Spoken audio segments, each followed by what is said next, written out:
Vandeham Sri Guru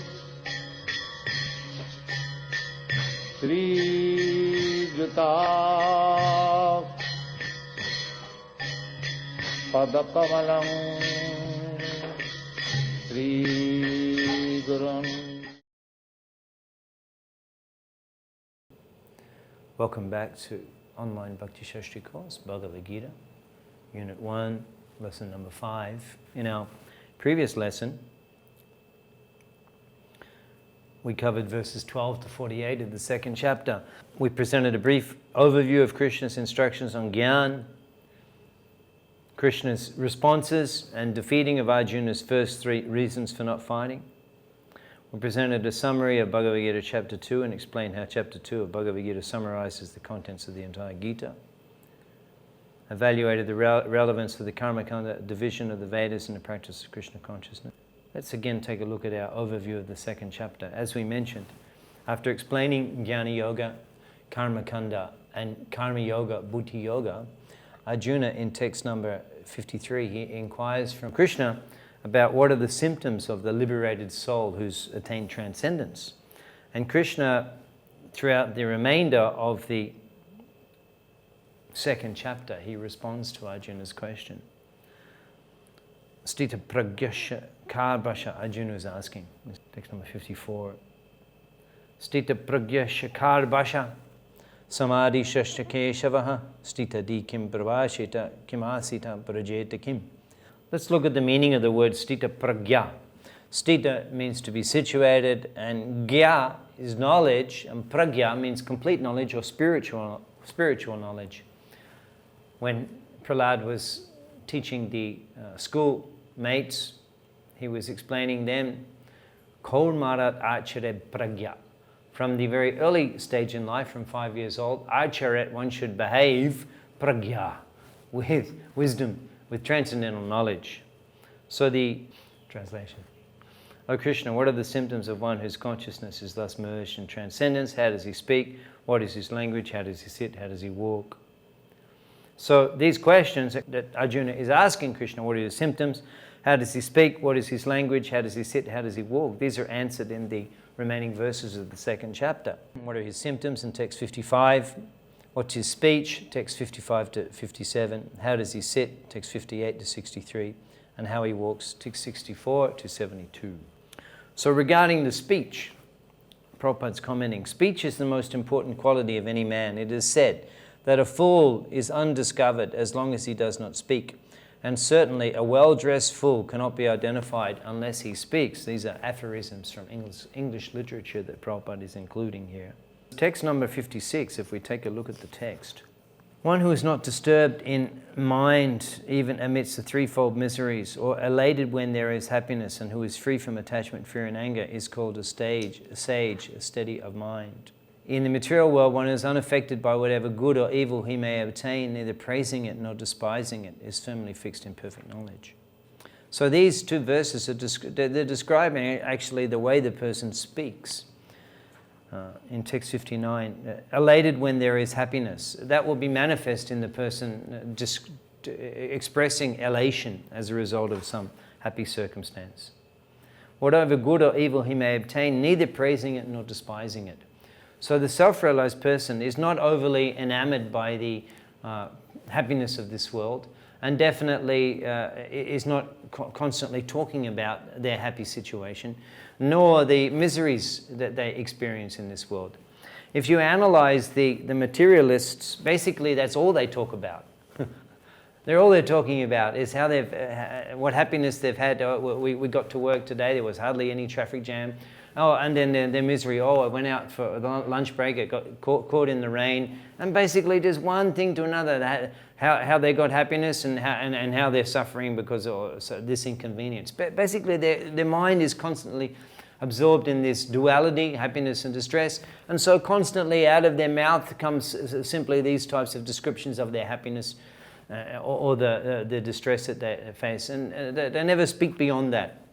Recently, I was visiting family from where I'm born, Australia, and we had some family functions, and I was talking to people who are not involved in Krishna consciousness, and it was quite unusual for me to see how the people socialize and function in that way. Actually, it's called socializing, and it's a type of therapy, a good socializer, that you can talk, and some people, they can just chit chat, and it's amazing how they can just ramble on. It seems like you're talking to some person, and then they say, well, we came on the freeway. You know, they've repaired the freeway. Then, well, it's much faster. And they're just rambling on, and it agitates the other person, stimulates thoughts in their mind.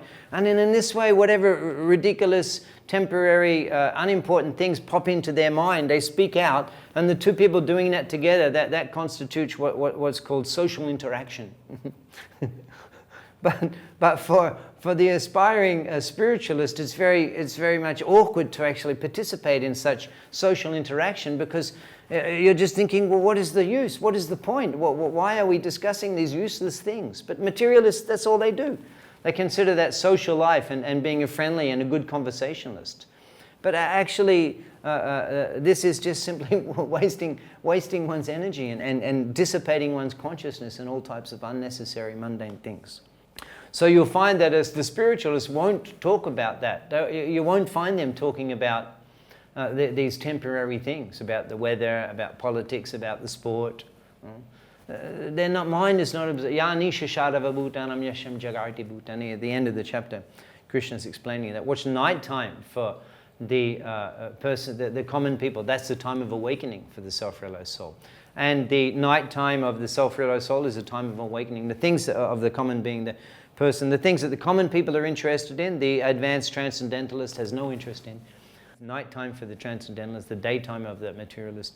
And similarly, the daytime of the transcendentalist, the materialist cannot relate to the activities of the sense-controlled spiritualist. In the verses, Krishna is actually explaining it more from an impersonal point of view, that he's not talking about the happiness and distress that are constantly experiencing in this world. But the devotional, that's the impersonal Gyan level. But the level of the devotee is even higher than that, as Prabhupada mentions how what's the devotee's attitude towards happiness and distress? Accepts all miseries as the mercy of the Lord, thinking himself only worthy of more trouble due to his past misdeeds. And he sees that his miseries, by the grace of the Lord, are minimized to the lowest. Similarly, when he is happy, he gives credit to the Lord, thinking himself unworthy of the happiness. So the Jnani, he may be considering the happiness and distress of this world as temporary, and he doesn't absorb his mind in it. A devotee, he's considering the happiness and distress of this world to be directly Krishna's mercy. Anything happy circumstances, he considers this as Krishna's mercy.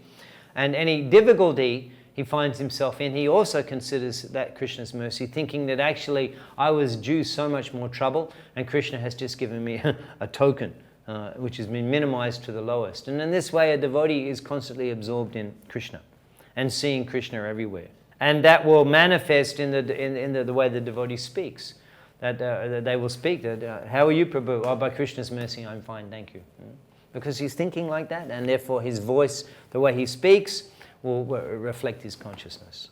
So we discussed speaking of three different categories. The materialists are simply rambling on about the happiness they acquire and the suffering that comes. The Jnani, the self-realized soul, he's not talking about anything of that nature at all. And the devotee, he's talking about how Krishna's mercy is prevalent. Krishna's mercy is evident in every stage of his life. And this way, three different types of talking. That's in regard to Kar Bhasha. What is his language? Now, Kim Asita, how does he sit? What we are discussing here, not exactly the asan, perhaps he's in Siddhasan or in Shukasan or in Padmasan, not exactly Kim Asita, what type of asan, but it means how he sits in regard to how he deals with activities that are unfavorable for Krishna consciousness, and what's his attitude to that type of activity?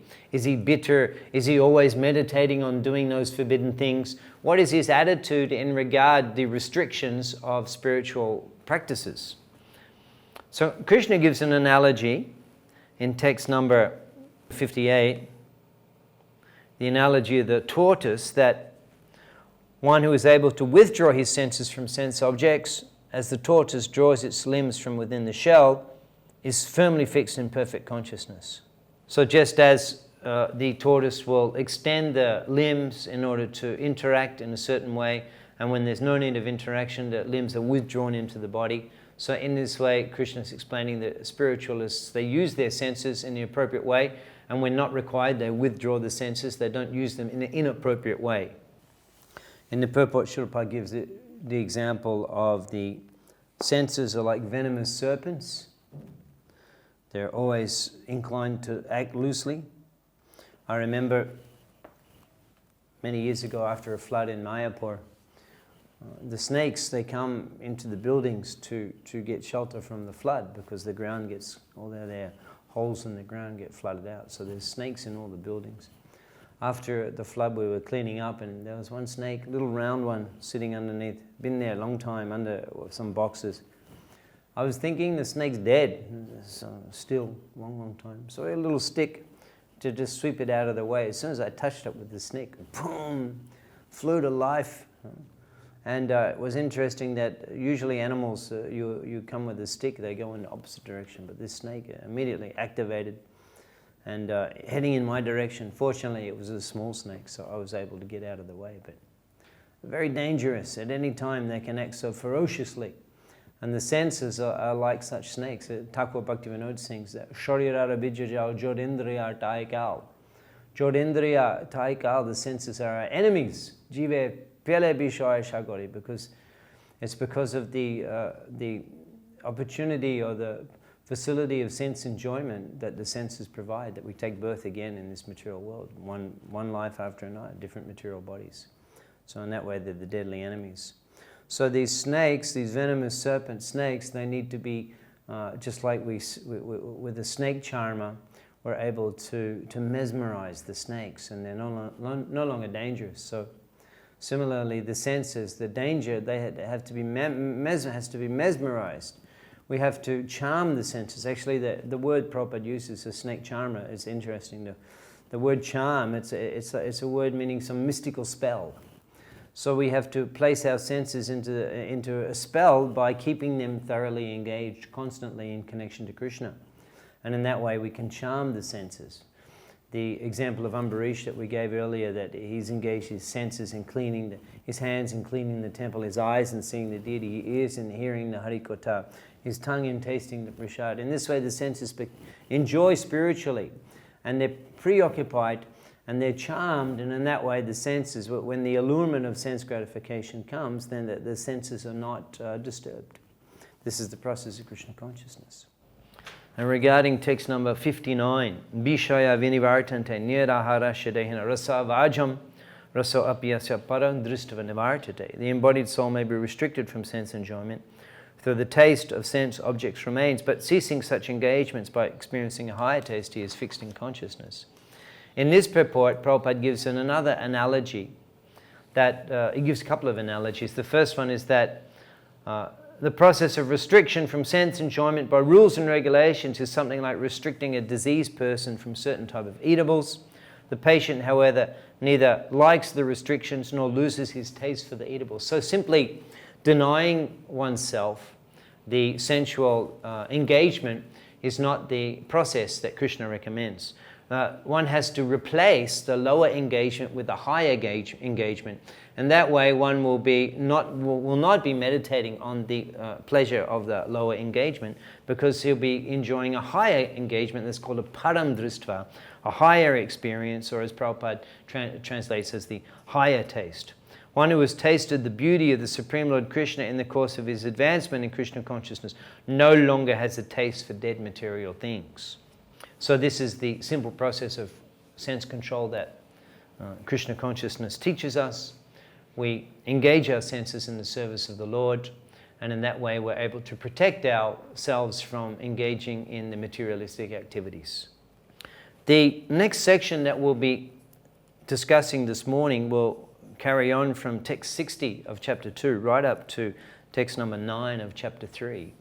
And the theme that is running through these verses is based upon Arjuna's proposal in text number 5 of the 2nd chapter, where he proposes, Shreya Bhaktum Bhaiksham Apiha Loke. It would be better to live in this world by begging.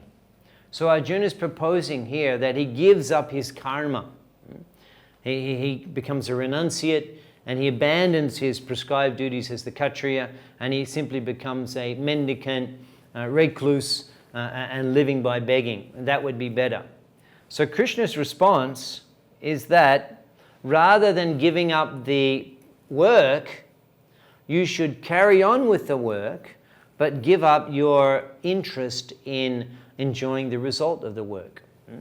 So rather than karma sannyas, where one gives up the prescribed duty completely, Krishna recommends karma yoga, where one carries on with the prescribed duty and gives up the attachment to enjoying the result. And Krishna comments in, as we mentioned, the text number 48, that you carry on with your work, yogasta kuru karmani, you perform your prescribed duty, sangam chaktva, but you give up attachment to the result of that work. That is called yoga. It's called karma yoga. And in the 5th chapter, just to further clarify these two concepts, Krishna mentions tayas tu karma sannyasat, karma yoga vishishate, that of the two, between the two, karma sannyas, where one completely abandons the prescribed duties and goes for renunciation, or karma yoga, one carries on performing the activities but gives up attachment to the result. Of the two, Krishna recommends karma yoga. He considers that superior to karma sannyas. So verses 60 of the 2nd chapter to text number 9 of the 3rd chapter are basically giving so much evidence why karma yoga is superior to karma sannyas. So in these verses, Krishna, he speaks very insightful words, clarifying the importance of karma yoga. There's many analogies that Krishna gives in the verses, and also Prabhupada gives in the purports, and there's many direct statements which clarify this. We can take a look at some of these statements as we go through these verses. In text number 61, Prabhupada, he quotes the whole section of the description of Ambarish Maharaj and how he controlled his senses by engaging them in the higher activities of Krishna consciousness. Savai Mana Krishna Pad Aravindayo, his mind was fixed at the lotus feet of the Lord, Krishna Pad Aravinda. Vachangshi Vaikuntha Gunana Anuvarnane, his Vachangshi, his voice is used to Anuvarnane, to describe the Vaikuntha Guna, the qualities of the spiritual world. Karo Harir Mandira Majanadishu, with his hands he's cleaning the temple of the Lord. Shrutam Chakar Chuta Sat Katodaye, with his ears, he's hearing the Sat Kata, the transcendental description of the Lord's activities and instructions. Mukunda Lingalaya Darshane Drisho, his eyes he's using to gaze upon the beautiful form of Lord Mukunda in the temple. Tad Britra Gatra Sparsha Anga Shangama, with his arms he's embracing the devotees of the Lord. Granam Chatat Pada Saroja Shorabe, with his nose he's smelling the fragrance of the flowers that have been offered to the lotus feet of the Lord. Prabhupada ki. Srimat Tulasha Rasanam Tadarpite, with his tongue he's tasting the remnants of the tulasi leaves that have been offered to the lotus feet of the Lord. Pado Hari Kshetra Pad Anu Sharpane, with his legs he's walking to the temple of the Lord. Shiro Rishikesha Pada Abhivandane, and with his head, he's using his head to bow down to the lotus feet of the Lord. Kamam Chadashe Natu Kama Kamyaya Yatutam Shloka Janashraya Rati. By acting in this way, one can awaken one's love for the Lord. And Prabhupada, he's quoted these verses regularly in these sections of the Gita, and particularly in describing the process of sense control. And Prabhupada's quoting these verses and the example of Maharaj Ambarish. Prabhupada comments in the purport further, the senses can be completely controlled only by the strength of devotional service to Krishna. So one has to have an alternative engagement, and on the strength of that engagement where the mind and the senses become occupied and become engaged, one can lose his interest in the material activity. And then In verses 62 to 63, 64, Krishna is explaining the risks of karma sannyas, where a person abandons the work and doesn't accept the alternative, the higher occupation of a transcendental activity, because the mind is constantly meditating. Jayato bishayang pungsha. So is that meditation of the mind, even a person may externally have given up the material activities, the uncontrolled mind will constantly be remembering those activities. Jayato bishayang. Sangashteshu upajayate. From meditation comes attachment. Upajayate sangas. Sangat sanjayate karma. Then there's specific desires. Karma krodha. Then there's anger. Then there's bewilderment. Krodhat bhavati samoha. Samoha shmriti vibramaha. And then one forgets. Shmriti brangshat buddhina. So his intelligence is lost. Buddhina shat pranashati. And again, even he may be on the platform of renunciation and having extricated himself from the material activities. The risk of falling down is always present because the mind is not engaged in a higher occupation. In text number 67, Krishna is explaining Indriyanam hi charatam yan mano nuvadiyate tad asha haranti pragyam vayurnavam ivam bashi. As a strong wind sweeps away a boat on the water, even one of the roaming senses on which the mind focuses can carry away a man's intelligence. So unless the senses have an engagement, a transcendental engagement, there's any time the senses can become allured, can become attracted to their objects. Just like the boat on the water, the wind will come along and sweep it away anywhere. However, if we put the anchor out, then the wind comes along, the boat will remain steady. So we have to anchor our consciousness by keeping the senses and mind engaged.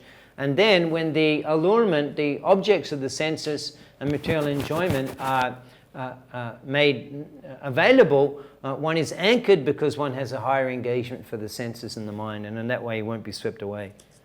Yatato apikunteya purushasya vipashchita indriyani pramatini haranti prasabam manaha. Indriyani pramatini, because the senses are so powerful. Haranti prashabam manaha. The senses are very powerful, and they can, unless we have a higher engagement, the mind can become allured, and very quickly we can be swept away by the very powerful senses. Different examples that Prabhupada gives in the purports. He gives the example of Vishvamitra and Menika. He gives the example of Haridas Thakur and Maya Devi. Because Haridas Thakur was absorbed in chanting, he was able to remain undisturbed even in the midst of extreme allurement. He gives the example of Lord Shiva. In the third chapter, Krishna is continuing on to explain the advantages of karma yoga, of a karma sannyas. In text 6, Kamendriyani samyamya ya aste manasa smaran indriyatan vimudadma mitta charasa uchite. So simply by restraining the working senses, Kamendriyani samyamya ya aste manasa smaran. However, if one's mind is not engaged, simply by stopping one's prescribed activities and imitating the renounced life, indriyatan vimudatma mitya charasa uchite. Krishna is not very much appreciating this practice. And Prabhupada gives the example in the purport to the next verse, the show bottle spiritualism to cheat the innocent public. What is that show bottle spiritualism? Prabhupada's explaining in his lectures on this topic that in the medicine store, the Oshodolaya, on the street, they may have a large bottle with red water inside the glass bottle, and they shine a light on that bottle so that you can see it's a medicine store. And Prabhupada himself had a medicine store in Allahabad. So if you're going to the store and you want to get medicine, that medicine in the red bottle, that you drink that medicine actually won't cure you. That's just colored water. That's called a show bottle. It's called a show bottle. So Prabhupada's using this example that simply by making a show, simply by putting on the cloth of a renunciate, that won't purify the material desires in your heart. And therefore, it's better, Krishna is recommending, Yashtindriyani manasa niyamya araravate arjuna kamendriyani karma yoga mishaktam shavashishyate. Simply stopping one's work, but inside there are so many desires for engagement, That's not encouraged by Krishna, but rather, Indriyani manasa niyamya aravate Arjuna. You should engage your senses and mind according to the niyam, according to the regulations. So in our case, in devotional service, that's the direct regulative practices of Bhakti Yoga, like Shravanam, Kirtanam, Smaranam, etc. We engage directly in those activities. In this case, because Krishna is not directly talking about Bhakti Yoga, he's talking about Karma Yoga, he's recommending Arjuna perform his prescribed duties and give up attachment to the result. Karmendriyani Karma Yoga Mashaktam Shavashishate. That is far superior than imitating the detached platform when inside one is actually not qualified and has material desires. So to summarize, Arjuna's proposition was that he give up his work as a Kshatriya and he simply go to the forest and beg. And Krishna is saying, don't give up your work as a Kshatriya. You should work, carry on with your prescribed duties. You should give up attachment to enjoying the result. And there's so many reasons why that's superior. Because the chance of falling down is always there if one doesn't have a higher engagement. The method of controlling the mind and senses without higher engagement is very difficult because one is always simply thinking of the things he can't have. So that brings us to the conclusion of Lesson 5. We were discussing in Lesson 5 an overview of Krishna's responses to Arjuna's questions in text 54 and the symptoms of a self-realized soul. We discussed the relevance of how Ashtita Dhiramuni regards happiness and distress, and we also discussed that from the devotional point of view. We identified reasons why Karma Yoga is superior to Karma Sannyas with reference to appropriate verses and analogies and examples from 258 to 38. And we discussed the relevance of Karma Yoga being superior to Karma Sannyas in relation to Arjuna's situation on the battlefield, that he should perform his prescribed duties as a Kshatriya without attachment, and in relation to ourselves, that rather than artificial attachment, we should engage ourselves in serving Krishna in many ways and in that way protect our Krishna consciousness. Prabhupada's concluding. So the yogis and other methods, they are trying to control the senses by force. I shall go to the Himalayas. I shall not see any more beautiful woman. I shall close down my eyes. These are forceful. You cannot control your senses. There are many instances. You don't require to go to the Himalaya. You just remain in Los Angeles City and engage your eyes to see Krishna. You are more than a person who has gone to the Himalayas. You'll forget all other things. This is our process. You don't require to change your position. You engage your ears for hearing Bhagavad Gita as it is. You'll forget all nonsense. You engage your eyes to see the beauty of the deity of Krishna. You engage your tongue for tasting Krishna prasadam. You engage your legs to come to this temple. You engage your hands to work for Krishna. You engage your nose to smell the flowers offered to Krishna. Then where your senses will go, he's captivated all round. The perfection is sure. You don't require to control your senses forcibly. Don't see, don't do it, don't do it. No, you have to change the engagement.